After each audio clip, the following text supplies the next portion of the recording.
How are you? I came over to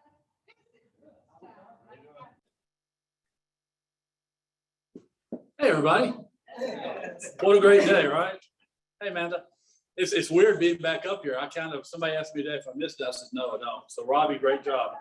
I vote you permanent president. Well, I'm excited today. We have probably one of my favorite individuals that I didn't really know, but have admired, Coach Yolett from Ole Miss. And I am just thrilled to have her. And for those of you who are not Ole Miss fans, like I obviously am, right? Please go to one of their games. Even if you go in the Starkville to watch them play Mississippi State, the passion, the dedication, the connectivity that she shows, it's a new day at Ole Miss. It's like being there when I was in school in the 80s when Ole Miss women were top 10 perennial powers. Her passion for the game, her passion for the students, the way she teaches, her engagement with the fans, her no ceilings that she'll talk about today. It's just a real inspiration to have her as the leader and role model for the individuals in that athletic department of the women's team. So her bio is in the bulletin. You can read about it.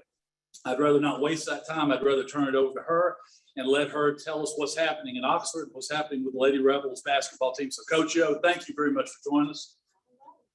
All right.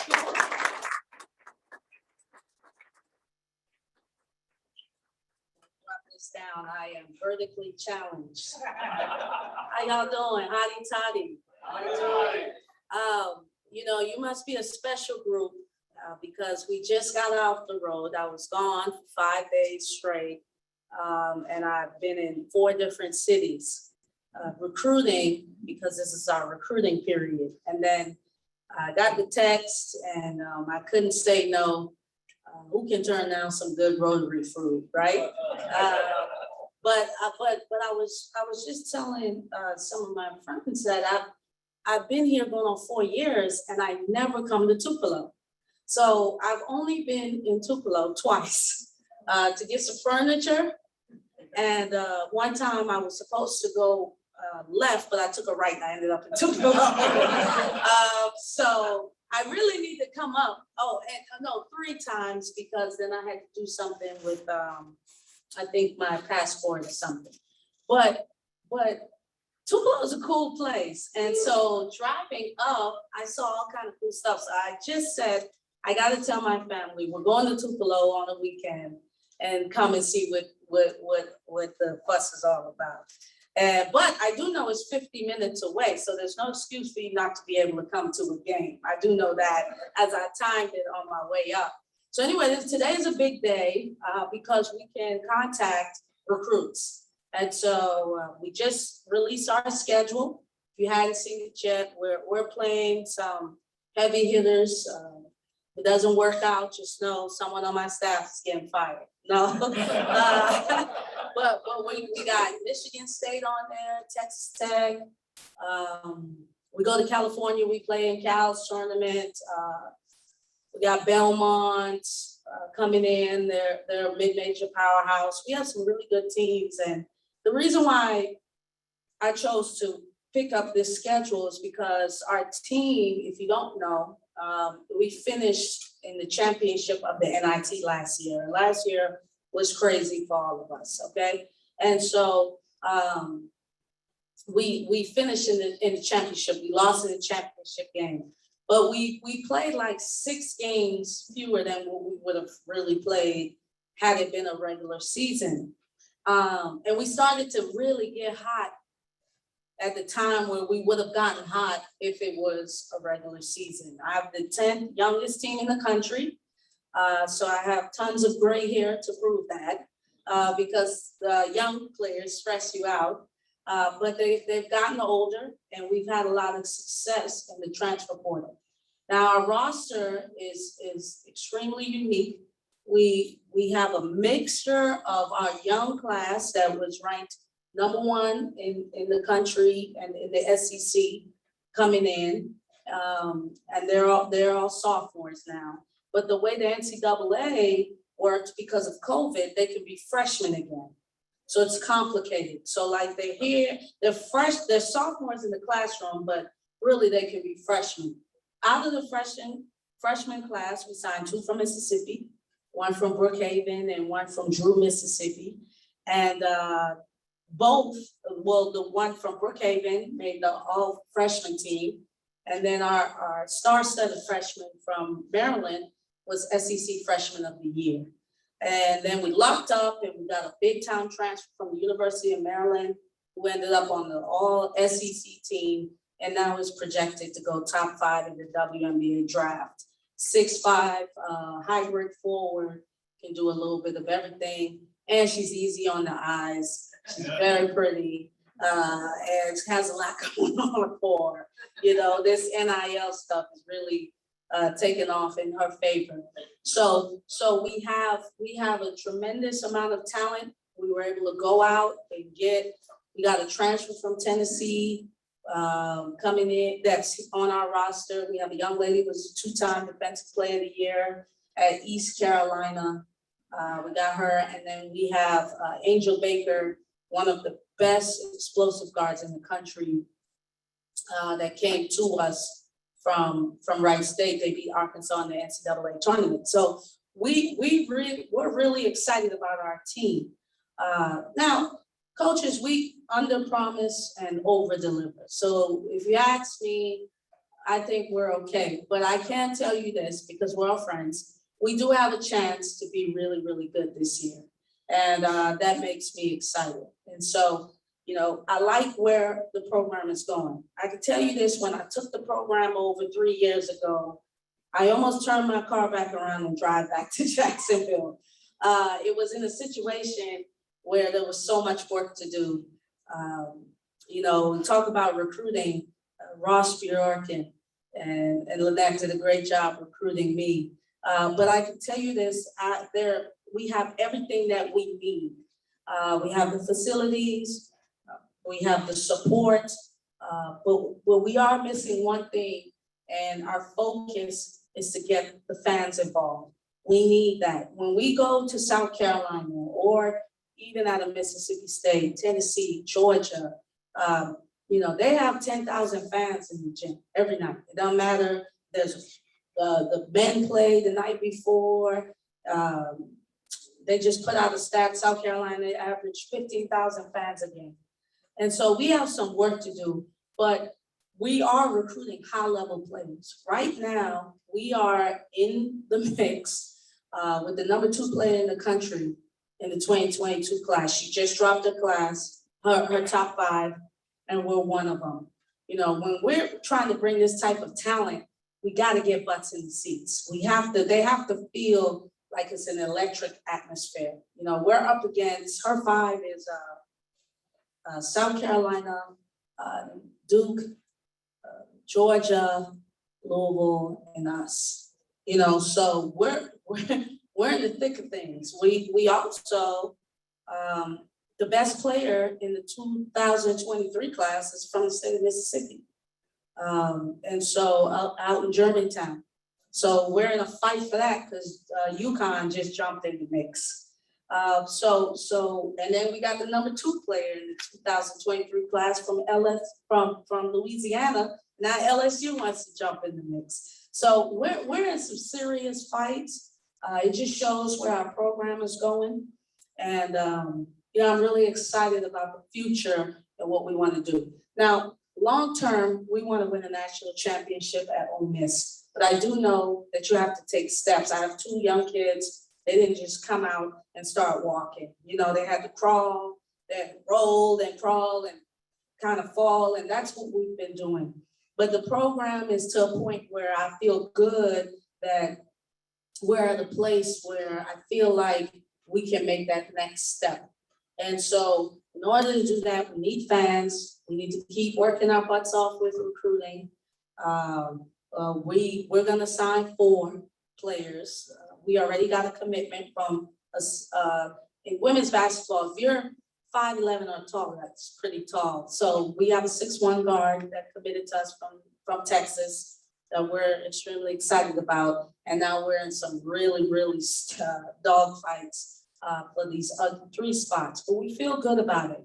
And these young people want to come here because we promote Oxford, we promote the vision of the program. and the opportunity that we have here. And so just stick with us. A lot of good things on the horizon. So one is we're trying to get season tickets up. So if you have an opportunity, season tickets, please go ahead and purchase some. And if you can't make it, send someone else, okay? This year our word is we, so it's women's empowerment.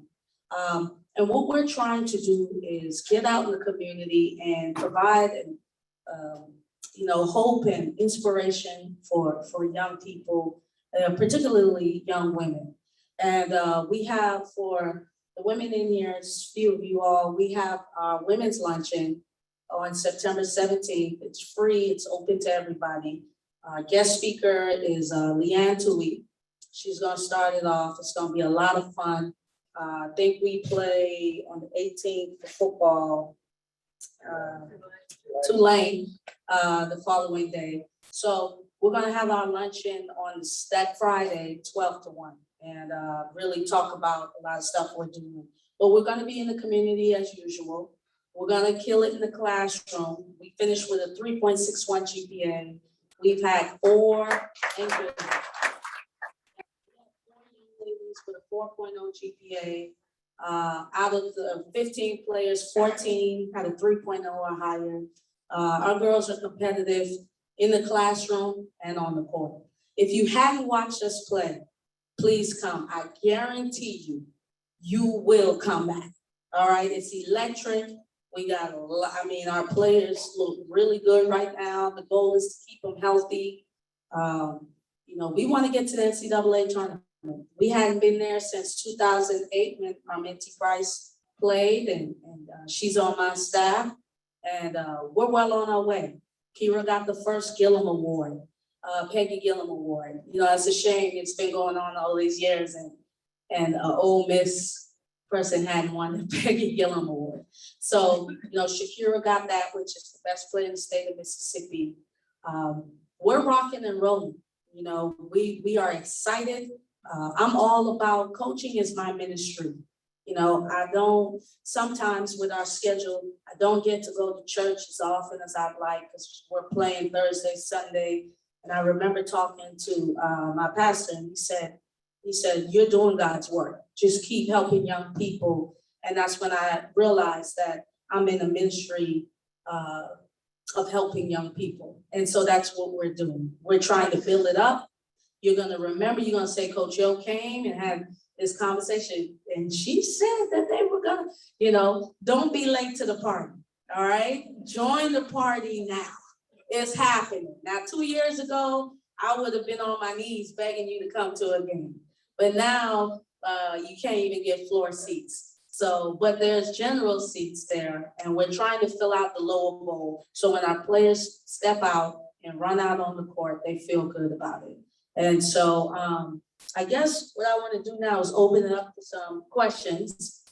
It's a lot going on, and want to get some voices in the room. Sir. 2 questions. Taking Ole Miss out of the mix, who are the other 2 or 3 teams in the SEC you see as at top right now? Is it still South Carolina? Yeah, right. Well, yeah, and I thought I closed the gap, and then she just the other day signed a 6'9" kid out of the transfer portal. I text Dawn, I'm like, what are you doing? Like, so South Carolina is still up there.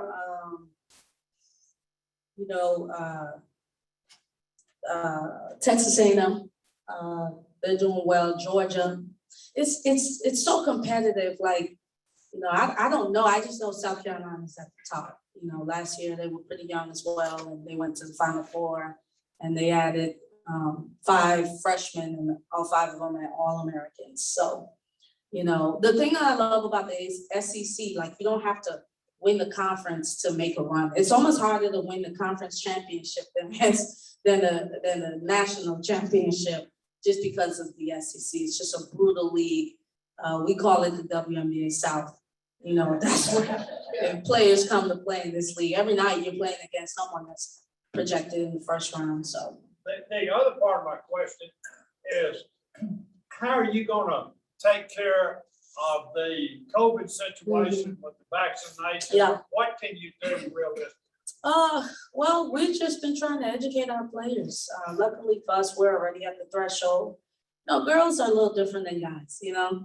Guys are a bit stubborn, so they'll lose a leg before they do something. But the girls, they're gonna do their research and so, you know, we read, you know. It's, I talk to Kermit all the time. He's like, man, you guys got it figured out, you women. So yeah, so we feel pretty good about, you know, taking care of ourselves and our new kids, they're learning about it and you know, I feel good about it. But I mean, what can you do but wash your hands and try to be safe? It's just, you know, scary now because there are people that are vaccinated that's getting it. And so, you know, we just got to try to press forward and get through it. Sure, sir. You don't have season tickets, can you buy one? Yes, yeah, yep. We never turn around, so if you gotta sit on our bench, you will have a seat at a game.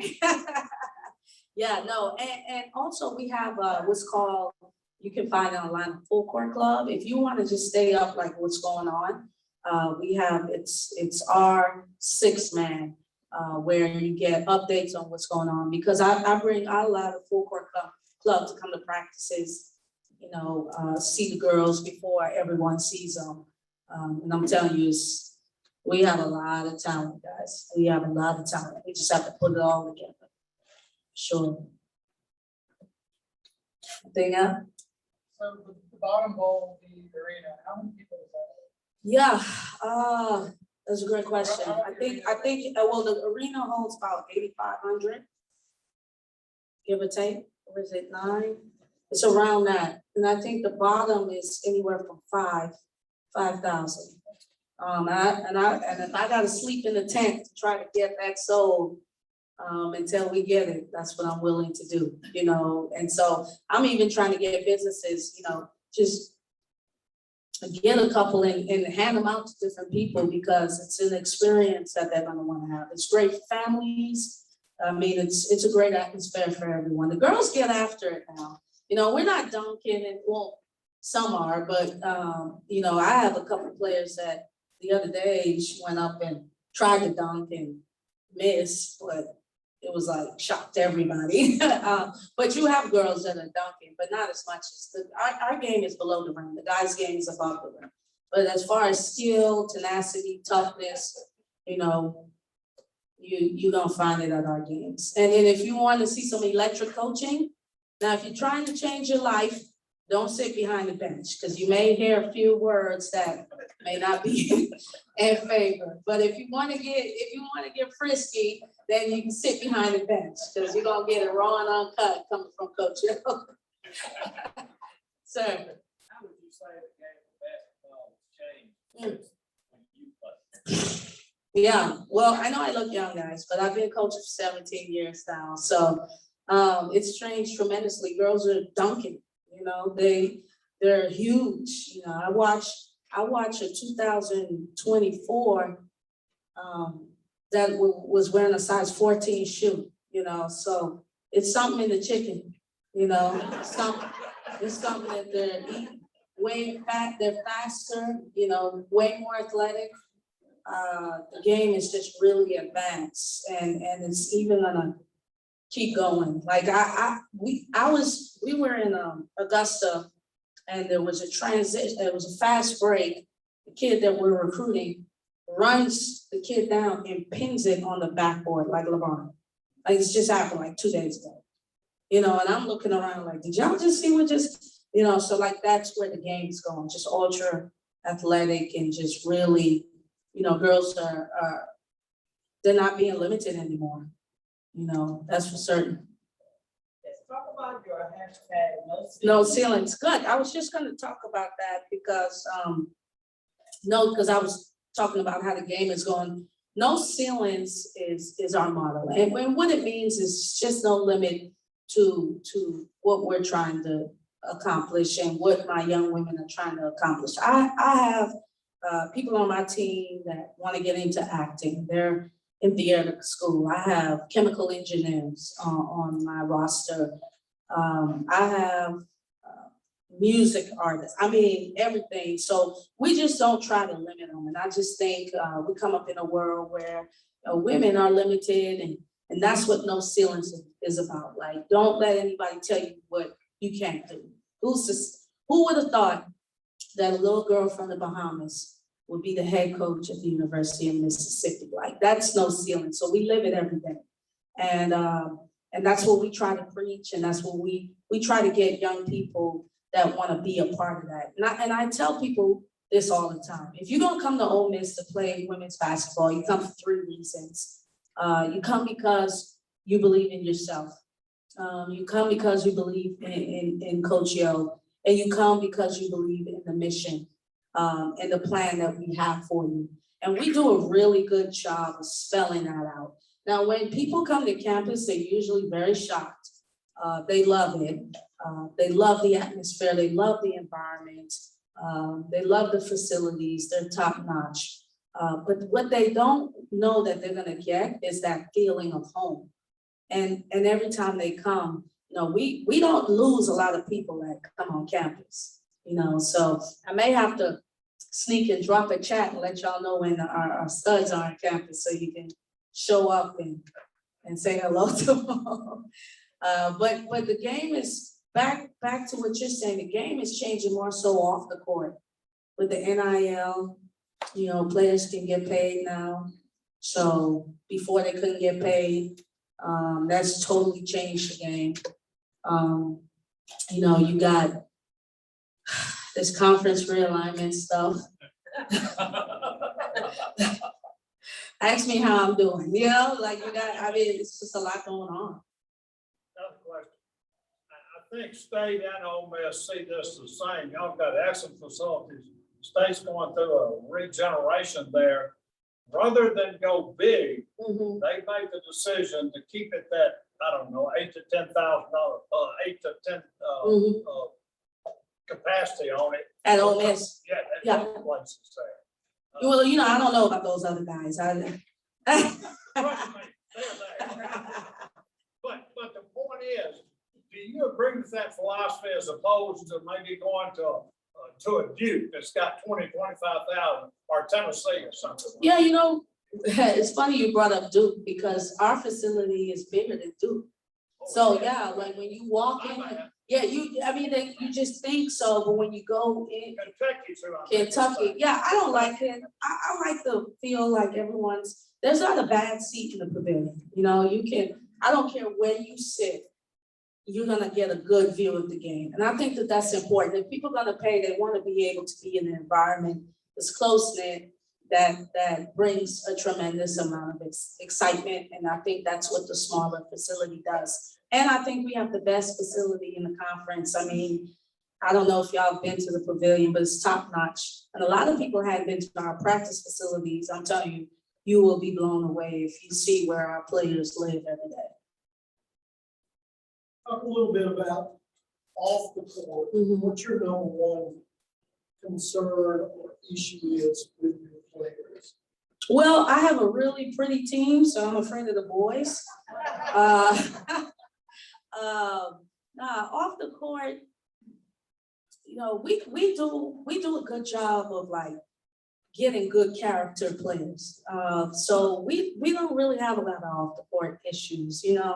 Maybe someone got in a fight with their boyfriend and they're sad, girl stuff, but nothing heavy. They're serious about their academics.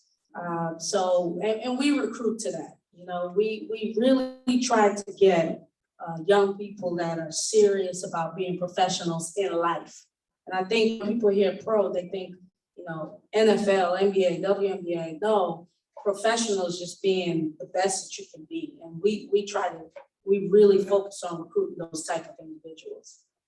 You had a question? I was watching the Olympics yesterday, Yeah. and suddenly half court girls basketball. Oh, 3-on-3. 3-on-3. Yeah. I haven't seen anything like that since I was in high school. What's the deal You're with dating that? yourself because I wouldn't have known that. Listen, I can sell oceanfront property in the middle of the Sahara Desert. I'll tell you that right now. I love it, you know, just skill development. You know, it's kind of scary, the men lost the game, the overseas, international, they're catching up, you know, so skill development, that's what they do at a younger age. And now we're trying to do it, and I think it's good for the game. They sure played rough. Yeah, they do. They go, oh, well, yeah, when you play international ball, like it's not entertainment. I kind of feel like the NBA and even the NFL, like it's kind of got soft, like everything is like, oh, they got to protect, you know, the player and not overseas. And I think that's what they're struggling with. It's just such a physical game. Because I coached internationally, our national team in the Bahamas. And I'm telling you, it is a different game. And there's no referees gonna make that call for you. So you gotta go out there and fight. That's for certain. What's the difference in size between the women's basketball and men's basketball? Our size is 28.5. I think the men is 30 or 29 and change. Yeah, it's a smaller ball for us. Rules are the same. They're just taller, like their point guard will probably be, I don't know, they got a little tiny point guard. He's dynamite though, but their point guards anywhere from 6 foot. Our point guards anywhere from 5'7". You know, their centers, I think they have a 7-foot center for us. You know, if we get one that's 6'3" to 6'5", like that's pretty tall. So that's the biggest difference. How, like, what's the NIL, how does that work? Mhm. Players, the businesses? Yeah. Yeah, no, we hired a company, influencer, and Next Level.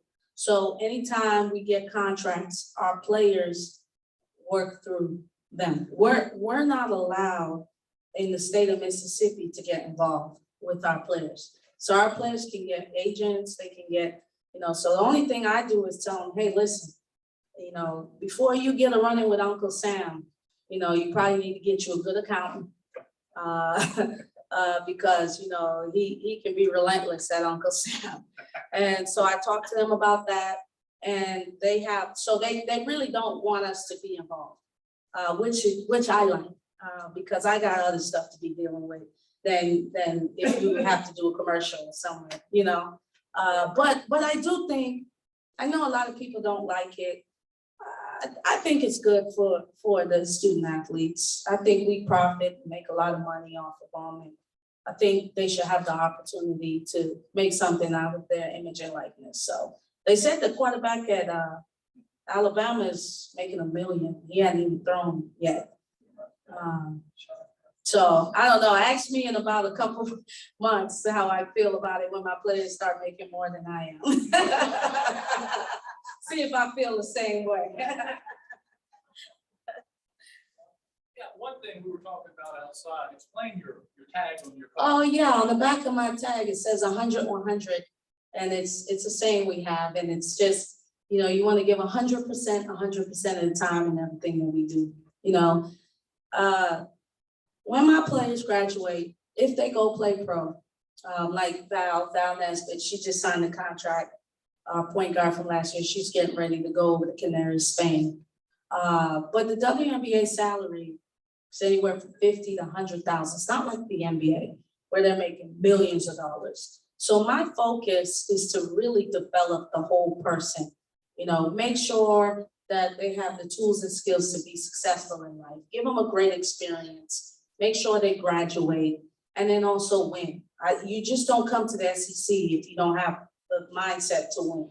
You know, that's what the SEC stands for, championships. And so we try to recruit people that encompass and want that experience. And you know, Ole Miss has not had a lot of success in the last decade, and now we're bringing it back. And I'm just excited about it, but it takes a certain individual that wants to come and be a part of that and not follow everybody else, you know? So I was really glad, even though I'm a Laker fan, that Milwaukee won, because I can say, look, Giannis stayed, and look what it did for them, you know? And so, like I said, when people come, they realize it's a special place, But you guys, the landscape's changing with the one-time transfer. You know, I don't know how long you guys will see four-year players anymore. Like, it's getting ready to change. These young people, you know, 1 minute their favorite color is blue and next minute their favorite color is red. It just depends on the side of the bed they wake up on. And so that's a challenge, because now we're recruiting even our own roster. And they can transfer in conference.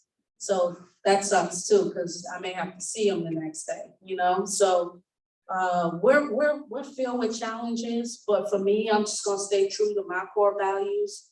And my mission, which is to teach, develop, and inspire young people. And you know, and I hope to see you all at a game. Thank y'all so much for having me. I really appreciate it.